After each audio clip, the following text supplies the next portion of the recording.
The wind howled outside the old brick building as the night of November 12th settled over the quiet little town like a heavy gray blanket. Inside the county animal shelter, the fluorescent lights flickered with fatigue, mirroring the mood of the place. Rows of metal cages lined both sides of the narrow hallway, each housing a dog with a story, some forgotten, some never known. Among the noise of whines, barks, and the occasional hopeful tail thump, one cage sat eerily silent.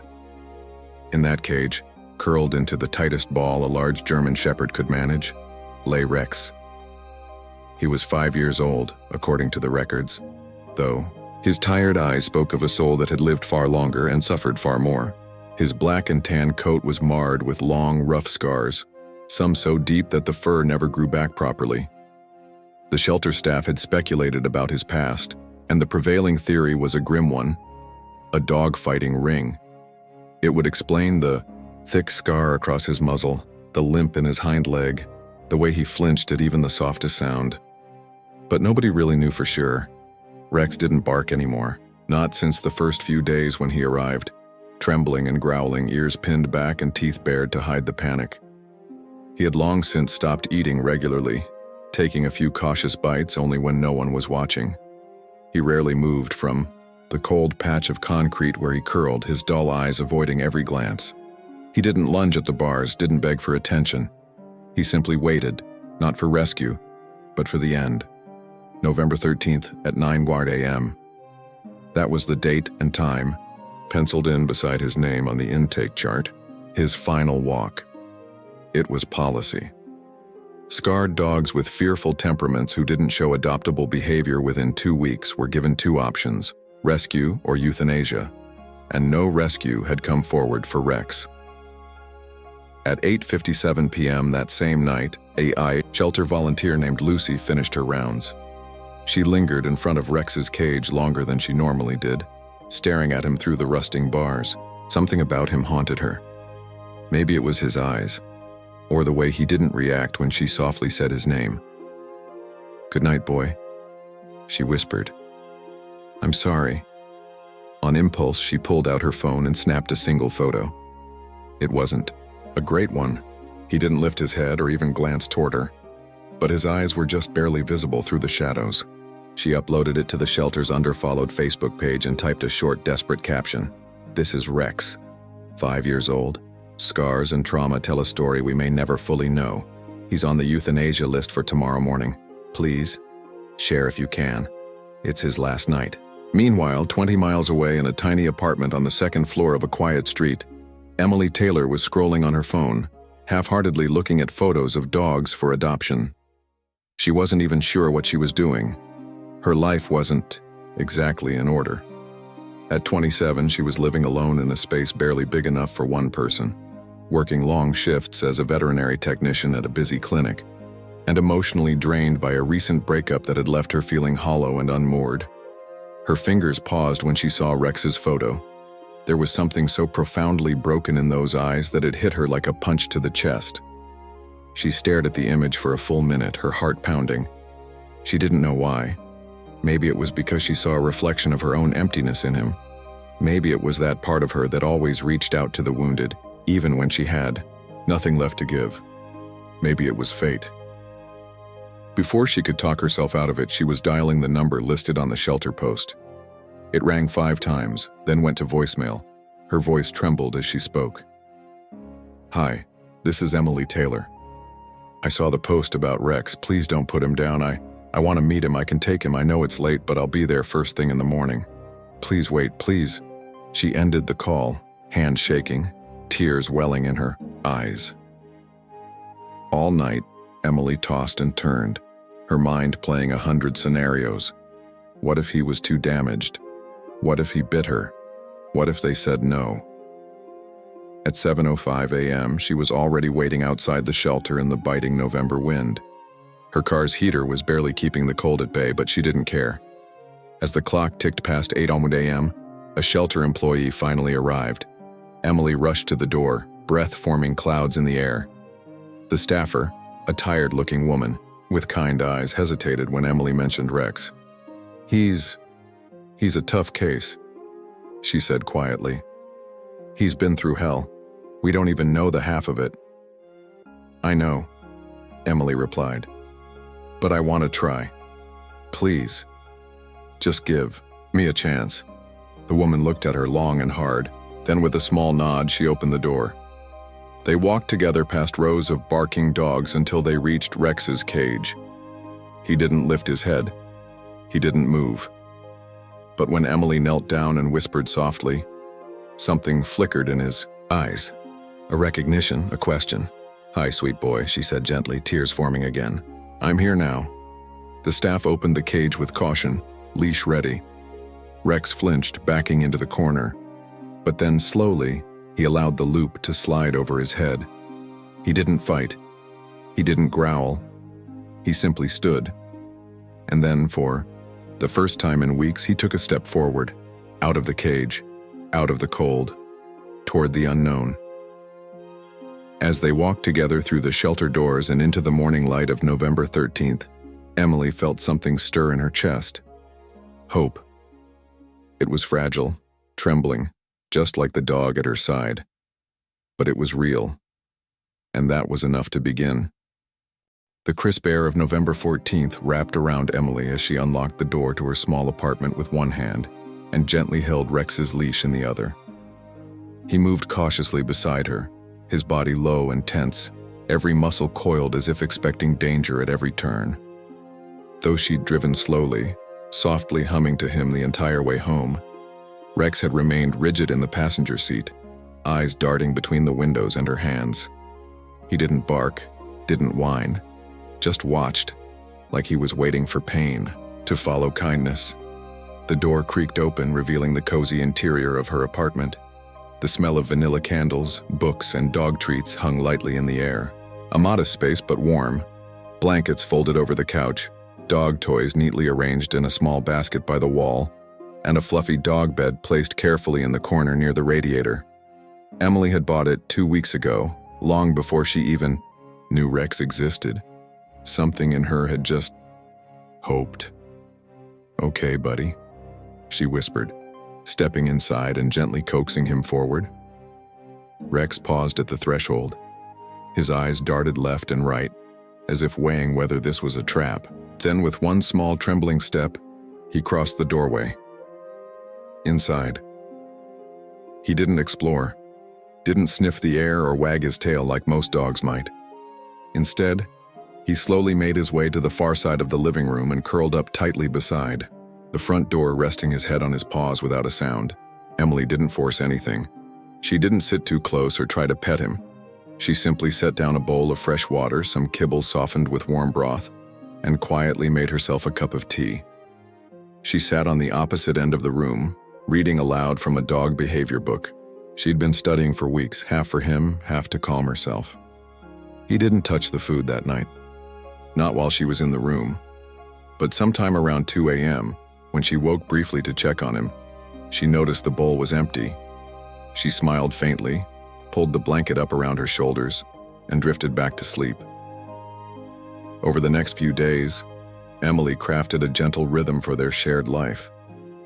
Every morning began with soft words, offering him a calm presence as she moved through her morning routine. She never reached for him suddenly. Instead, she let him watch her, let him learn her patterns. On November 16th, he sniffed her hand for the first time. She had been sitting on the floor near the window, eating toast and softly humming. He had crept forward, one cautious step at a time, until his nose was just inches from her fingers. Then a single sniff, quick, unsure, and he retreated. But it was enough to send tears to her eyes. "You're so brave," she whispered. On the morning of November 17th, Emily prepared for their first walk. She held the leash in both hands, crouching low and inviting him to come over. Rex hesitated, visibly conflicted, but then approached. When she clipped the leash onto his collar, he flinched but didn't pull away. They walked slowly through the apartment complex's quiet courtyard, avoiding other people. Every sudden sound, distant barking, the slam of a car door, made him freeze, his tail tucked low. But Emily stayed patient.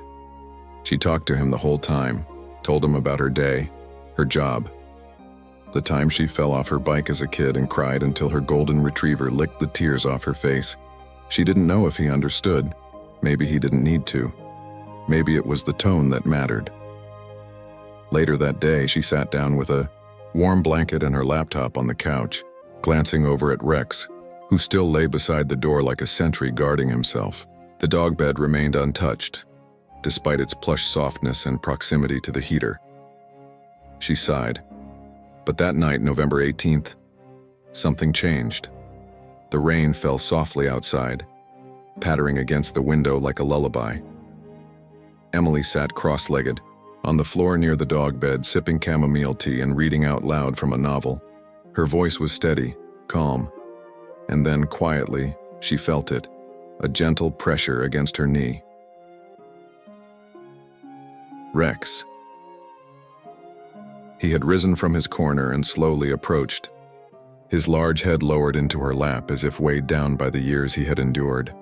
She froze, stunned, tears already pooling. She set her book aside and gently, so gently, placed her hand on his head. He didn't move away, didn't flinch. He just stayed there, breathing quietly, allowing her to pet him. She traced her fingers along the edge of one long scar and whispered, "You're safe now, Rex. You're safe." From that moment on, things began to shift. Rex still had his fears. He startled easily, avoided loud noises, and refused to enter the kitchen if any cabinet doors were open. But each day, he began to come a little closer, follow her a little, more freely. Trust, like morning light breaking through a cloudy sky, was beginning to emerge. On November 20th, Emily found him sleeping on the dog bed for the first time. She stood in the doorway, hand to her mouth, watching his chest rise and fall in deep, relaxed breaths. He looked peaceful. It was the first time she had seen him like that. Truly, resting. But peace, as she would soon learn, was fragile. That same evening, as they returned from a walk around the neighborhood, Emily noticed a car parked just a few feet down from her building. A black sedan, windows tinted. Nothing particularly unusual, except that Rex froze the moment he saw it. His ears flattened, his tail dropped. A low growl rumbled from his throat, primal and uncharacteristic of the gentle dog she had started to know. She tugged the leash softly, confused. "What is it, boy?" Rex didn't answer, of course, but his body didn't relax until they were safely back inside, with the door locked and curtains drawn. He paced for a while, occasionally peering out from behind the window. Emily's heart sank. Was it someone he remembered? Someone from that dark past she hadn't dared to ask about? She made a mental note of the car's make and model, just in case. That night, as Rex lay curled beside her couch, she whispered, "Whatever happened before, I won't let it happen again, I promise." And somehow she believed he understood. It was the evening of November 24th when the storm rolled in. One of those autumn tempests that rattled the windows and made even the most grounded souls feel a flicker of unease. Rain slashed sideways across the glass, thunder cracked like distant cannon fire, and the wind howled around the corners of Emily's apartment building like a warning whispered in an ancient tongue. She lit a few candles around the room to soften the mood, hoping to drown out the unease with warmth. Rex was already on edge. He had started pacing hours ago, long before the clouds had thickened. His ears twitched at every creak in the walls, every distant sound outside. He hadn't eaten much that day, and when Emily knelt to refill his water, he gave her a quick, apologetic glance before turning away from the bowl. She noticed how his body stayed angled toward the door, the same way a soldier keeps his back to a wall. "You okay, buddy?" she asked gently, sitting cross-legged near him. His eyes flicked toward her. That same haunted gaze she had seen in the shelter just a week ago. A look that carried echoes of every nightmare he couldn't speak aloud.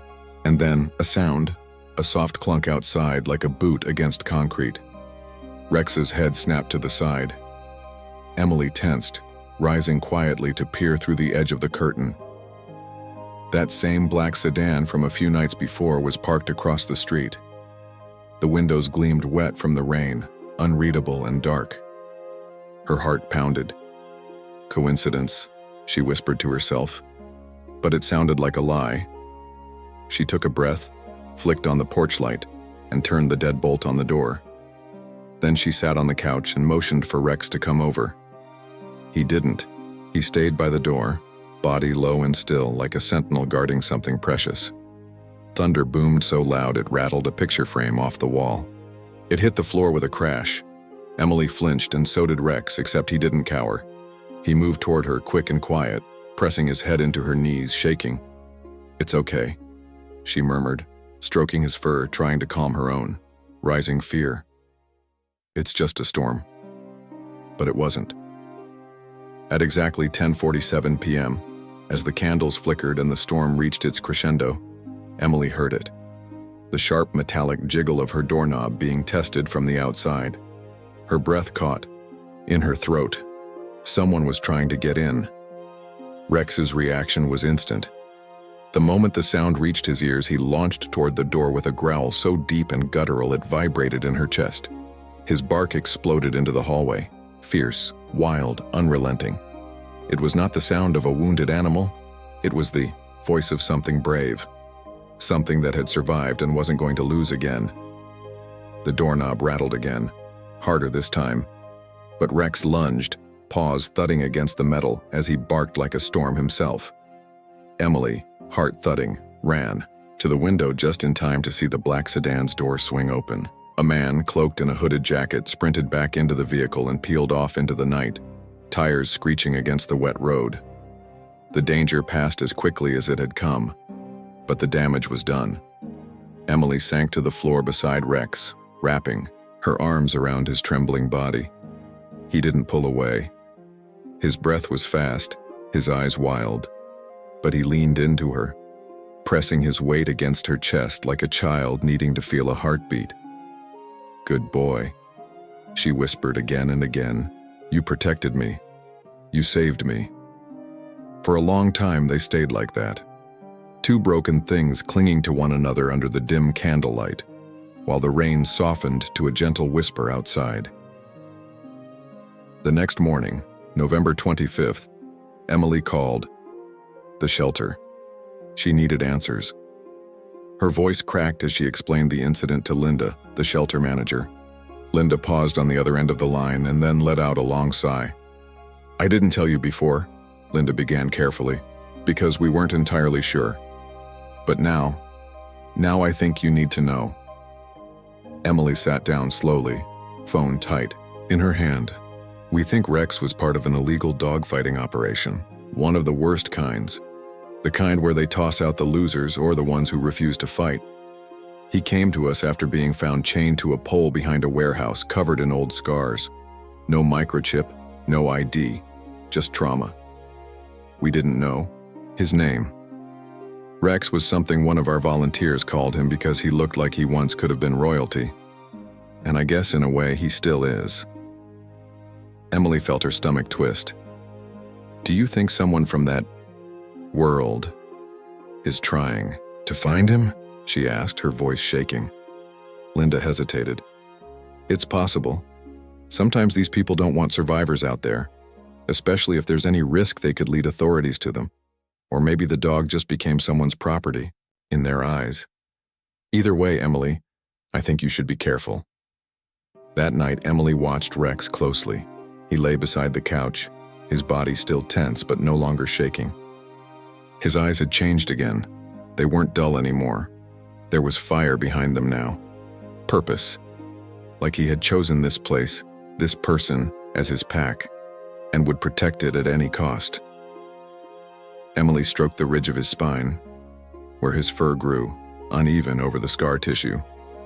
"We can't stay here," she said softly. "I won't let them take you from me." She began texting her best friend, Mia, who owned a farmhouse about an hour out of town. Mia had always said, "Come visit. The fresh air's good for the soul." Maybe now it would be good for survival too. By the following day, November 26th, Emily had made her decision. They would leave. She packed slowly, careful not to rush or startle Rex. She folded clothes, sorted through her few belongings, and gathered every item that made her home feel like a haven. Rex watched her movements quietly, occasionally following her from room to room. When she placed his leash on the counter and set his favorite blanket inside a travel crate, he walked over and gently rested his head on her leg.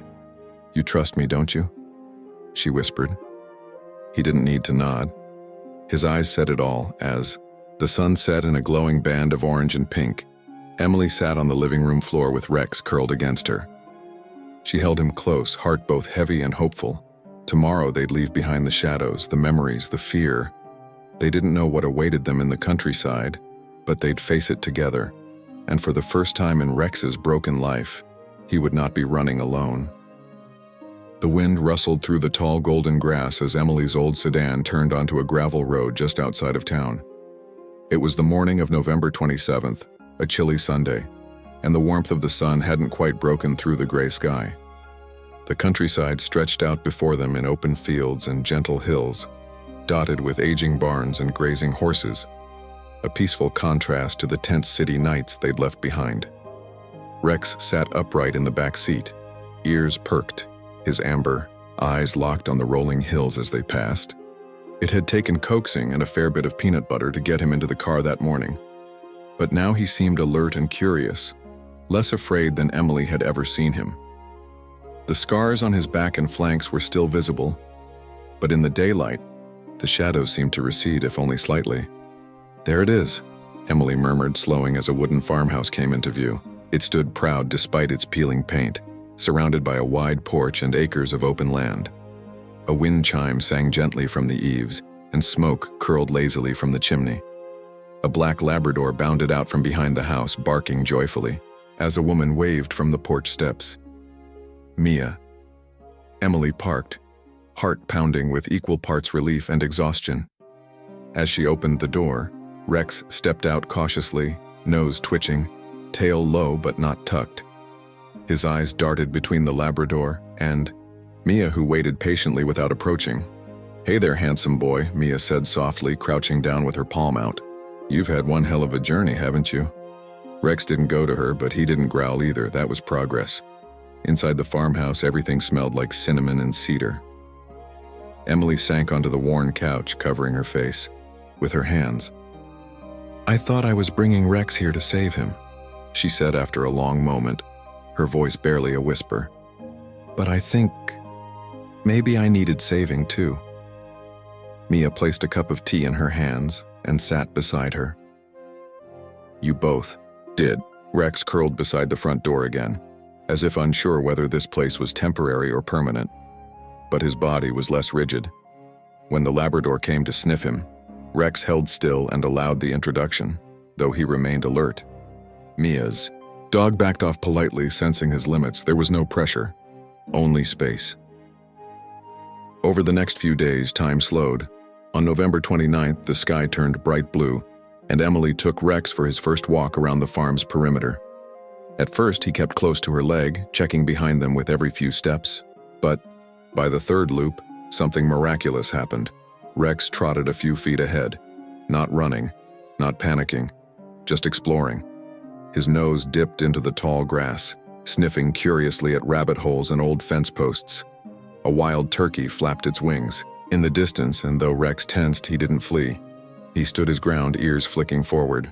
For the first time, Emily saw him in the world as he was meant to be, free. By December 1st, Rex had claimed a sunny patch near the wood-burning stove as his own. He'd started accepting treats from Mia's hand, and even let her brush his fur without flinching. His tail, once still and lifeless, now wagged in hesitant but genuine movements. Emily cried the first time he licked her hand. Every day was a small miracle. They spent their mornings walking the fields and their afternoons in quiet routines, laundry, reading, filling bird feeders. Emily took time off work, letting herself truly breathe. She journaled at the kitchen table while Rex lay nearby, sometimes resting his head on her foot. On the evening of December 2nd, something changed. Emily sat by the fireplace, flipping through an old photo album Mia had found in the attic. Rex was beside her, his head resting on the couch cushion, his eyes half closed. Without thinking, she leaned over and pressed a soft kiss to his forehead. and he didn't move. He let her. He sighed. Later that night, as the stars spilled across the velvet sky, Mia set up the fire pit in the backyard. They wrapped themselves in blankets and drank hot cider, the crackling flames casting shadows across their faces. Rex lay between Emily's legs, his body warm and relaxed, his eyes reflecting the firelight. "I've been thinking," Emily said, her voice hushed in the night, "about what he's been through. How many like him never get out, they just get forgotten." Mia nodded, watching Rex stretch his legs with a soft grunt. "You gave him a second chance." "No," Emily said, her voice breaking a little. "He gave me one." They sat in silence, the fire speaking in gentle pops and hisses. As December unfolded, the farm became their haven. Emily began volunteering at a local animal rescue in town. Every Saturday, she shared Rex's story with new adopters, with children visiting the shelter, with anyone who would listen. She showed them pictures, the scarred, trembling dog in the cold metal cage, and then Rex in the open field, ears back, tail high, mid-run through a swirl of red leaves. People listened, people cried, and sometimes people adopted. Emily wasn't just healing Rex anymore, she was honoring him. She was using his pain as fuel for hope, and Rex, he bloomed. He learned new tricks: sit, stay, shake, even roll over. He played tug-of-war with Mia's dog and barked joyfully at squirrels that teased him from the trees. His scars didn't disappear, but they softened with time, both on his body and in his soul. Sometimes, Emily would wake in the middle of the night and find him standing at the window looking out over the moonlit fields, watching, waiting, guarding. But now, he did it with peace in his eyes, not fear. On the morning of December 10th, Emily took a picture of Rex sitting by the barn, the wind ruffling his fur, his gaze turned toward the sunrise. She posted it online with the caption, "This is Rex. He was once called unadoptable. Today he taught me how to forgive, how to trust, and how to love again. Never underestimate the heart of a broken dog." By evening, the post had gone viral, but Rex didn't care about that. He cared about Emily. He followed her to the porch, rested his head on her lap, and let out a long, contented sigh. And in that moment, she knew they had both found their forever home. Snow began to fall softly on the morning of December 24th, coating the farmhouse and the surrounding fields in a thin, glistening layer of white. It was Christmas Eve, and Emily stood at the window, watching as tiny flakes danced through the cold air and melted against the warmth of the glass. Behind her, the soft hum of holiday music played from an old radio, filling the room with a quiet comfort. The fire crackled gently in the hearth, and Rex lay curled on his bed beside it, snoring lightly, his tail twitching with contentment. Emily turned from the window and smiled, walking over to kneel beside him. She gently brushed a hand over his thick fur. "You're dreaming again," she whispered. "Probably about chasing birds or stealing cookies." Rex stirred slightly at the sound of her voice, blinking awake. His eyes were no longer dulled by fear or pain. They sparkled with warmth, with trust. His ears perked slightly as she scratched behind them, and he let out a pleased groan, nudging her hand with his nose. It was hard to believe that just a month ago, this same dog had been trembling in a cold metal cage, his life measured in hours. Now, he was home. Not just sheltered, but safe. Loved. Emily stood and crossed the living room to check her phone. She had a new email from the animal rescue in town. When she opened it, she gasped softly. "Rex," she said aloud, "you won't believe this." He tilted his head, listening. The email included a screenshot, her recent social media post, the one with Rex sitting in the field, eyes full of peace, had been shared over 20,000 times. But more than that, the shelter reported a 300% increase in adoption applications in the past week. People had come in asking for the dogs that look like Rex. They wanted the broken ones, the overlooked, the ones who needed time and patience and love. Tears filled her eyes.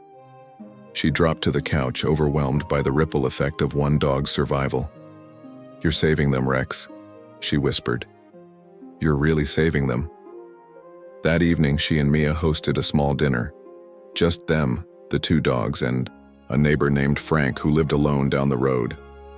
The table was laid with mismatched plates and candles in old jars. There were no fancy decorations, no piles of gifts, but the air was filled with warmth, with laughter, with the kind of love that needs no wrapping. Rex sat between Emily and the fire, keeping a watchful eye on the room. Whenever someone laughed too loudly or stood up too fast, he still tensed, but now he recovered quicker. Mia's Labrador leaned against him, and Rex tolerated it, even seemed to enjoy the closeness. He was learning to be part of a pack again. After dinner, Frank told stories about the dog he'd lost 10 years ago, a shepherd mix named Daisy who used to carry her leash in her mouth and walk herself around the barn. His voice cracked when he said her name, and Rex got up, walked over and placed his head gently on Frank's knee. The old man broke down in tears. "Thank you," he whispered, scratching Rex's ears. "You remember what it means, don't you?" Emily watched in stunned silence, her heart swelling with a mix of sorrow and pride. Later that night, when the guests had gone and the fire was dying low, she and Rex sat together on the porch. The snow had stopped falling, and the stars shimmered like tiny diamonds overhead. The world was hushed, wrapped in the kind of peace that only winter and deep healing could bring. Emily leaned against the wooden post, pulling the old blanket tighter around her shoulders. "I don't know what I expected when I called the shelter that night," she murmured. "I just couldn't let you die without ever knowing what love felt like." Rex rested his head on her foot and exhaled softly. "I thought I was saving you," she went on, "but the truth is, you saved me." She thought back to the version of herself from just weeks ago. Exhausted, empty, lost. She hadn't realized how disconnected she'd become from everything that once mattered. It was Rex who had brought her back. By caring for him, she'd learned to care for herself again. On the morning of December 25th, Emily woke to find a gift on her porch. It was wrapped in simple brown paper, tied with a string, and had no name on it, only a note that read, "For the one who gave the forgotten a chance." Inside was a handmade ornament shaped like a German shepherd, carved from wood and painted with gentle eyes and a proud stance. Emily hung it on the small pine tree in her living room, tears streaming silently down her cheeks. That afternoon, she bundled up and took Rex for a long walk through the snowy fields. He bounded ahead with surprising energy, kicking up little flurries of white powder as he ran. His breath puffed in the cold air and his tail wagged in wide, confident arcs. Emily watched him go, her heart aching in the best way. This was more than survival. This was joy. By the time they returned, the sky was deepening with the early dusk of winter. She made tea while Rex curled up in his spot by the fire, and together they sat in the soft, glowing silence. The farmhouse felt full of memory, of healing, of second chances. That night, Emily wrote one final journal entry before bed. Rex is not the same dog who entered that shelter. He's not the broken creature they labeled unadoptable. He's brave and kind and strong in ways I may never fully understand. And me? I'm not the same either. We're stitched together now, his past and mine, woven into something whole. I will spend the rest of my life honoring that second chance. For him, for me, for every soul still waiting in the dark. As she closed the journal and turned off the light, Rex lifted his head, looked at her, and gave a single soft wag of his tail. It was the only sound in the room, but it said everything. They were home, they were safe, and they were never alone again.